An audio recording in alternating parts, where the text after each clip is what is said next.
5 years. That's how long the MMA world has been waiting. 5 years of rumors, of fake dates, of he's coming back, posts that led nowhere. 5 years of watching the sport move on without its biggest star. And now, out of nowhere, it's actually happening. Conor McGregor is back, and the man standing across from him on July 11th is Max Holloway. Let that sink in for a second. This isn't a comeback fight against a hand-picked opponent. This isn't a tune-up. This is UFC 329 International Fight Week, and the main event is McGregor versus Holloway, a rematch 13 years in the making. Two Hall of Famers, two men who fought each other before the world even knew their names. And now they're doing it again in front of what will almost certainly be the biggest UFC audience of the year. The last time we saw Conor McGregor inside the Octagon, it ended in one of the most brutal images in UFC history. A broken leg. A trilogy fight against Dustin Poirier that stopped in the worst possible way. McGregor went down in the first round, his leg snapping under him. And that was it. No finish, no loss by submission, no knockout. Just a man being carried out of the cage with his dream of redemption ripped away from him in real time. That was July 10th, 2021. UFC 329 is July 11th, 2026. One day over 5 years exactly. Now here's what makes this different from every other McGregor comeback headline we've seen over the last half-decade. This time there's a signed contract, a confirmed opponent, and a date locked in. This isn't speculation. This isn't a source telling ESPN something. This is official. And the man himself has broken his silence. McGregor posted his first public statement since the announcement on Instagram, and the tone of it tells you everything about where his head is at right now. He's not playing the villain. He's not trash-talking Holloway. He's talking about energy, about gratitude, about being fully dialed in. He said he's feeling more alive than ever entering this training camp. He talked about his coaches, his training partners, the atmosphere in the gym. He said, and this is the line that will get repeated everywhere, that he is better than ever, and that he welcomes the chance to once again show the world what he's capable of inside the Octagon. That a different Conor McGregor than the one we got used to seeing in press conferences. But here's the thing. Should we believe him? That's the real question. Because we've seen versions of new Conor before. We saw the Conor who came back against Donald Cerrone and looked extraordinary for 40 seconds before finishing him.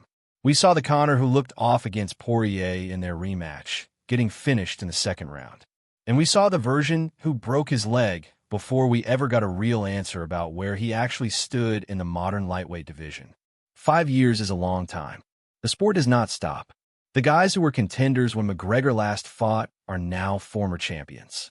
The guys who were prospects are now the people everyone's talking about.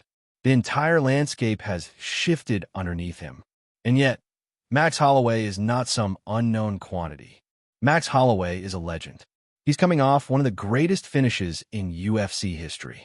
He knocked out Justin Gaethje for the BMF title in a fight that nobody who watched it will ever forget.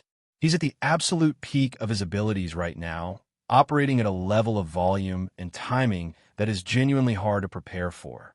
The question isn't whether Holloway can compete at this level. The question is whether McGregor can. Their first fight tells us almost nothing about what July 11th is going to look like. That was 2013. McGregor was fighting in the UFC for only the second time. Holloway was 19 years old and still years away from figuring out who he actually was as a fighter.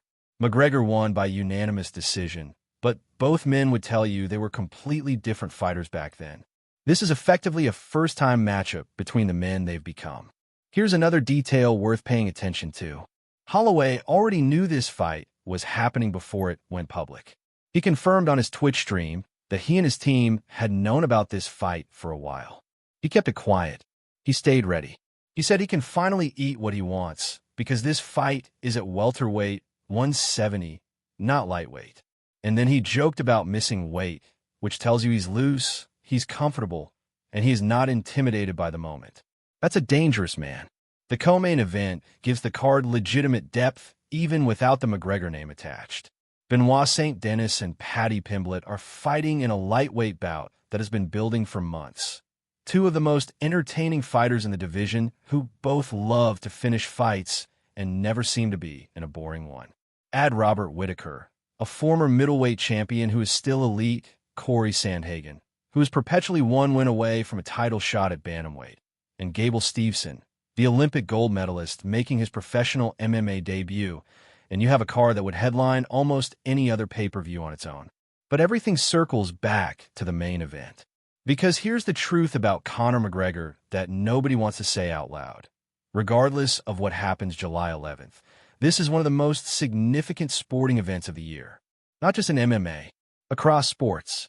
The cultural weight of McGregor returning to the Octagon after 5 years, in a rematch against a fighter who has become one of the greatest of his generation, under the lights of International Fight Week. That's not just a fight. That's a moment. And McGregor knows it. He's always known how to understand a moment, how to inhabit it, how to make it feel larger than it already is. Whatever version of him shows up on July 11th, he will be ready for the theater of it. Whether he's ready for Holloway is the part that nobody knows yet. The countdown starts now. One fight, 13 years in the making, 5 years coming back, 2 Hall of Famers, July 11th, UFC 329. And not a single person with a pulse is going to miss it.